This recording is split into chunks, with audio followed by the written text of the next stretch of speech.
এই দোয়াটা শিখে নেন, ইনশাআল্লাহ আপনার জীবনের সমস্ত সংকট কেটে যাবে। আমি নিজেও ওই দোয়াটা বেশি বেশি করার চেষ্টা করি। দোয়াটা হচ্ছে, মুসা আলাইহিস সালাম একটা গাছের নিচে হেলান দিয়ে বসলেন, বসে দেখলেন দুজন মেয়ে দাঁড়িয়ে আছে দূরে, পানি নিতে পারছে না। লোকজন পানি নিয়ে যাচ্ছে, ওরা দাঁড়িয়ে আছে বেচারি। মুসা আলাইহিস সালাম গিয়ে বললেন, কি সমস্যা আপনাদের? তারা বললেন যে আমাদের বাবা অনেক বৃদ্ধ মানুষ, আমরা পানি নিতে পারি না যতক্ষণ না আমাদের কম পানি নিয়ে চলে যায়। মুসা আলাইহিস সালাম তো একটু বললাম না, ফিজিক্যালি খুব স্ট্রং ছিলেন, থাকে না বডি বিল্ডার, সামনে গিয়ে কথা বলে সরব পানি দিতে দাও, তখন মানুষ একটু মূল্যায়ন করে না। তো মুসা আলাইহিস সালাম এভাবে পানি নিয়ে দিলেন এবং বাছুরদেরকে পানি পান করালেন, করিয়ে গাছের নিচে এসে বসে আছেন।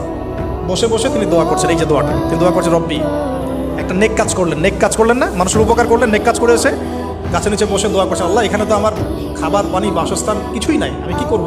রব্বি ইন্নি লিমা আনজালতা ইলাইয়া মিন খায়রিন ফাকির, রব্বি ইন্নি লিমা আনজালতা ইলাইয়া মিন খায়রিন ফাকির।